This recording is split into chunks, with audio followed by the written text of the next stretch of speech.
Hello everybody, welcome back to another video. It's been a little bit, at least a few days since my last video. This week has been pretty gruesome for me at work, but I'm back to do another HAVOC update because I plan on doing a playtest campaign soon, hopefully tomorrow. My first day off in probably a week or so. But here's the character sheet. It has seen some changes. The top section is now for character details. The HAVOC abilities are spelled out. The hitbox is wider. HP is here, energy for current and maximum. Defense, I'll get to in a second once we cover the update and rules, but there is also a split here. Inventory is now simplified. I took out the quantity section split. Adventure notes is now this huge portion here, and then money is right down the bottom. So kind of traditional old school retro look to it while still maintaining what I've been posting so far. Now, let's go to, before we go to the Havoc system document, one thing I will try to, I have a tendency to make mistakes on is comparing previous revisions to what changes I made now. Because like even though it's been like maybe a week or so, I feel like for me that's been like a month, and I will forget what I did last time compared to what I'm saying now. Like, oh, I made this change here, even though that change was in the previous video. So I do apologize ahead of time if I'm like repeating myself on changes I think I made to this revision. But be honest, each video, each update, I'm just gonna go through the character sheet, and I'll try to I'll try to say what I recall doing recently because I literally made these edits, these following edits today before recording. But I'm happy how the game is progressing. It has been jumping between a dark fantasy setting inspired by Elric to a universally compatible with any world setting, which it is now currently standing. So the Havoc system is a rules light RPG compatible with any world setting. The game is tailored for solo play, which is obviously for my channel, where the player controls the character and builds the narrative as the guide. So I still have the player and the guide as the two essential roles that the one player, takes control of, handles. Okay, so nothing really. Anyways, character and concept, like I said, it's the top um, six or so, top six of the character sheet. You start level one, obviously five cores. You have the usual hardy, agility, valor, optics, craft. I These are different from the very first revision of the Havoc system. The descriptions of each one: hardy is physicality and durability, agility is speed and flexibility, valor is personality and sociability, optics is sense and awareness, craft is mental acumen and literacy. So these are just kind of slightly adjusted, tailored, slightly different explanations for each core. To be honest for you, each core is self-explanatory. Craft, that has to do with your mind. Optics has to do with what you see, what you're aware of. Valor is, your leadership, your self confidence. Agility is speed. Hardy is brute strength. So again, these explanations can change hundreds of times, but to be honest, they are at the core, hence why I call them cores, self-explanatory. Each core starts at D4. I've already mentioned that before. D6 and D8, you have the option of upgrading either of them. If you decide on a profession. So when you decide on your profession, which I always recommend doing first, which I will do first, I'll make the character in my playtest campaign. That can kind of gives you a hint, influences your decision on how to upgrade the 1d6 core and your other d8 core. Because again, d8, that's considerable comparing to the odds of success. And we'll get to that. And I did make a huge improvement of my mechanic, which I've kept at its core, unintended, the same. All right, so like I said, there's the hitbox. So you simply tally your damage. Your hit potential still generated by the roll of a d6 plus your hardy die at the same time to make hardy seem relevant. The energy is about the same. Didn't change that section. The starting amount is related to your craft die, so d4 before energy points. I did put a note here to use the left half of the energy box to track current and maximum on the right. Hence this little split here. Now, defense grew. Didn't change, it grew. The defense is the amount of resistance your character has against taking hits. Characters with a hardy of d6 or greater start with a +1 or more natural defense. So I added this little natural defense concept. It's basically your natural resistance. Like in D&D, for example, you have a starting AC of like 10 or so. without armor. And the same went with the older versions of D&D. It's like you without armor is like 9 or 10, I think. So this descending AC. So in this one, if you have a D6 or higher, again, if you put no power into the hardy of D4, you're cooked. You rely on armor entirely. But if you have a D6 or higher, wearing armor then stacks on top of that resistance. So your total defense negates incoming damage. So it is the concept of Karen where you can't miss, nobody misses, but you have this natural resistance plus your additional armor that you choose to wear when you find and equipped. Hardy of D6 plus grants natural resistance. So I'm sorry, I noticed a typo here, natural defense. And like I've said before in my previous videos, when I run these updates with you guys, it's also a proofreading, so I will see mistakes, typos, and I will correct them as needed if I catch them. I noticed I missed quite a few in my last few videos updates. So D6 gives you +1, D8 gives you +2, D10 gives you +3, and D12 gives you +4 because those are essentially the four die so that you have when upgrading, when improving your core D4, which is the starting base value. I was thinking about doing this slight math problem, trying to calculate a defense that gives you a slight higher value than these ones. Like for example, at first it was like, okay, I want to add a natural resistance, a natural protection for each character, but essentially a D6 or higher. So if you have a D6, I was thinking like, well, half of that would be 3. I'm like, okay, well, for D6 or greater, half the value of the die is your armor. But then it's like, well, if they choose D8 for hardy, they have 4 defense, and minions rely on D4 damage. That's too easy. This game is supposed to, be havoc, supposed to be chaotic and grim, not too favorable for the player character, but at the same time, not impossible. They want to be extremely difficult. So, my next option was, okay, well, it's half the armor -1. I'm like, okay, that could work. That's just a slightly extra effort for the very minimal amount of math required. So I'm like, well, why not just count it? Why not just increase the count with the 4 dice that are options for upgrading or available for upgrade? So I use that instead.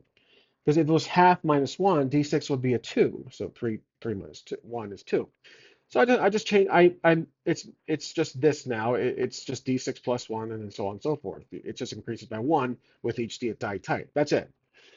Before I was kind of leaning into the half -1 concept because there's some, this game is rules light, but that would have been an extra amount of math, which for anybody who likes rules heavy games would be very familiar with. But want to maintain that rules light characteristic for this engine, so I stuck with just the +1 or higher. Anywho, any armor worn stacks additional protection. Use the left half. So here's what I was talking about. Using the left half of your natural defense, and then the right half is your worn defense, is your armor. That's it. So worn armor. Inventory, don't think anything has changed. It's the usual basic D6 weapon, basic +1 armor, 3 rations, torch, rope, and a 3d6 gold. Consider the profession, obviously, because again, this gives you the freedom to name the items. I probably could put tables in, but I've tried so many times with my past revisions and never actually made it to the recording. So this is the section I expanded on and took the most time to explain. So my system had the past week since my last update, I was thinking my system's completely useless. There are no odds. At first I was failing to consider the half point of success. So here's what my problem was when I was thinking about it. Each die, I was thinking there's only a 50% chance of success no matter the die. Like D4 and D12, no difference. There's just more numbers on both halves of failure and success. Not true. My math was off by 1. So when you have a D4, you have 3 chances of success. My rules are you land on half or greater. It could be the upper half, which would defeat my whole dice mechanic. So I'm glad I stuck with half or more for each die because it increases with each die. The chance of success, the odds of success, increases with every die improvement. D4, you have three chances of success out of four. D6, you have four out of six. So on and so forth. D8, you have five, six, seven. That means the window of opportunity increases every step of the die. So it does actually work. And I liked that after realizing it when it was right there in front of me. My last video was like, oh, it's so simple, the end. Book closed, we're done. But after recording and several days later, I'm driving home from work. I'm like, wait a second. It's only 50% chance no matter the die.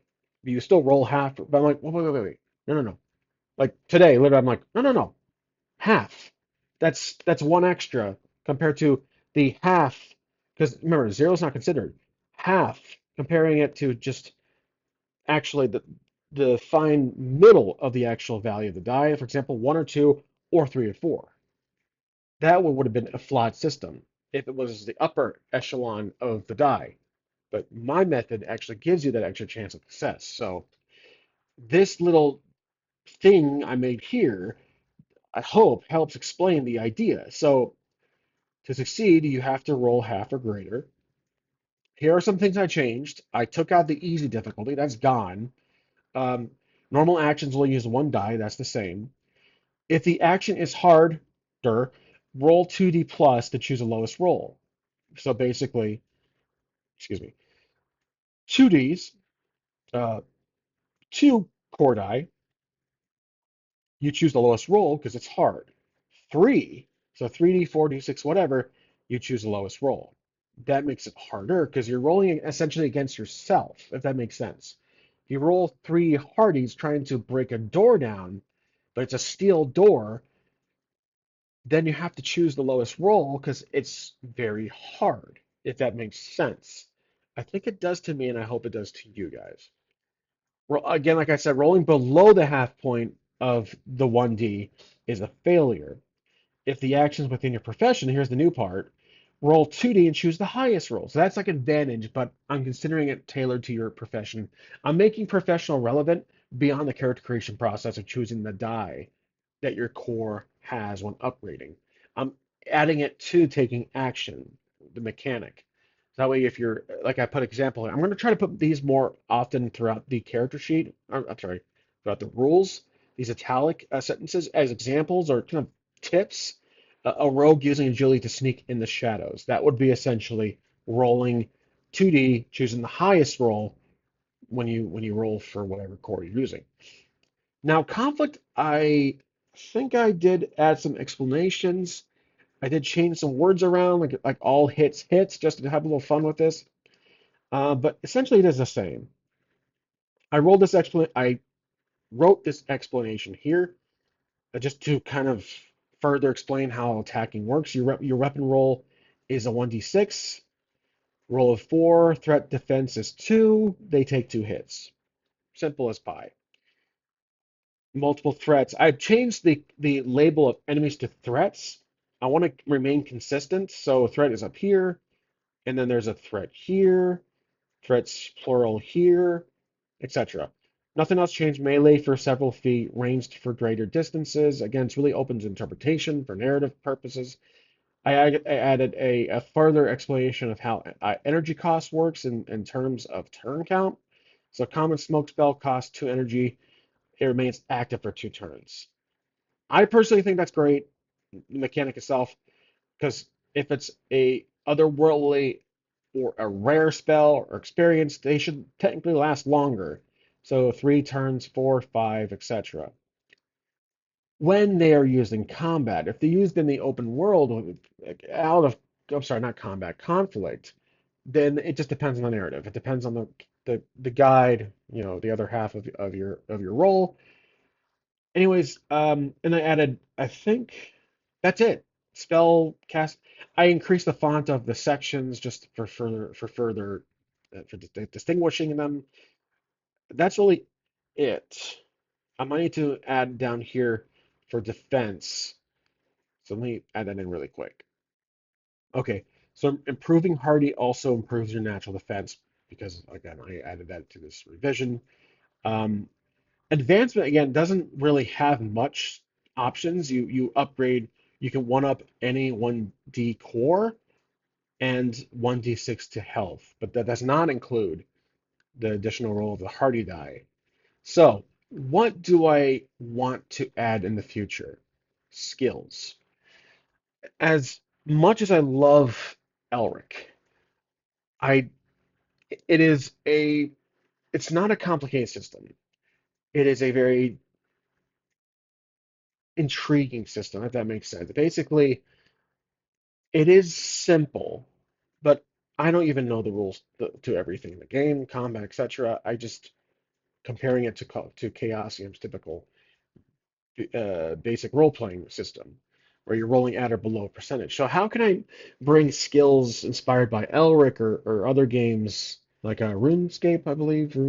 Anyways, how can I bring that to my game? How can I make my game a little more have a little more mechanics to it when I'm using skills on top of the five essential skills you have already. So hardy, agility, valor, optics, craft. That would be too much similar to Savage Worlds. Savage Worlds, you have to die, you have your core abilities essentially, and then you have the skills that are linked to their core ability. So I don't want to copy that, obviously. So how do I bring skills in? I don't know yet. And I'm open to suggestions. I don't do that often, but if you guys have any ideas, how can I bring skills into some what I've always typically called talents, or not talents, extensions. That's what I was thinking. So I've had a revision in the past that never made it to light. It was called extensions. There's like 20 of them for each die because there's five or 25, so five per die. 5, 10, 15, 20. Yep. But and I never really went through with it. It was just AI. I used AI to spit out five skills per core that is relevant. So hardy would be like the push or athletic, um, combat like melee, etc. Agility had ranged, sneak, and the rest would have things relevant to them. But I'm still pondering if I even will consider it. I want to add something like skills, but do I really need to? Is it really necessary to not complicate my system, but add that extra detail, the extra grain of salt for what it is now? Because to be honest with you, in my honest opinion, I feel like my system is almost complete. Besides tables, which I always hint at, but I never actually do because it never works for me. Um, I feel like my system has matured enough. Especially, I'm trying to make my own die mechanic. I'm not trying to inspire too much from other games. I want to have this be its own beast of the system, and I really hope it does. Because to me, I haven't seen anything in this with this method before. I don't know if it's original. I just thought of it on the like I just well, if you just roll your die, what if it's just the die itself? Like with Savage Worlds, it's four or more successes every four. Well, I don't want to do that. I want to copy Savage Worlds completely. I mean, I'm already using um, dice for the cores here, which Savage Worlds does, and you increase it. But how can I distinguishing, not just being inspired by, but how can I separate myself from Savage Worlds? Well, I thought of this dice system. I'm like, okay, that works. That's great because you do have oddity of failure, but there's also a greater side of success, ironically. So I say ironically because of how my original interpretation of it was wrong. But that's how things currently stand, and I'm really intrigued to try it. And I did change the logo. Completely forgot to tell you guys. I don't, again, I'm not going to mistake myself before or saying to make the same mistake, but that's my new logo. It's not the pictures anymore. It's just the Havoc system. That could change again. Again, I don't know. It's from cooltext.com, a great site. I recommend it. There are these texts you can make a PNG files and they're transparent. But this is how it is now. Now, in terms of formatting, it is still a web document or is still a web layout. There's no page breaks. That's just how I prefer to have it. I could shrink it into a one page, technically RPG, both two-sided if it has to be, but I prefer it like this for now. And I hope you guys like it too. That's it for this video. I look forward to the next one because it will be my playtest of HAVOC. Thanks for watching, and I'll see you guys next time.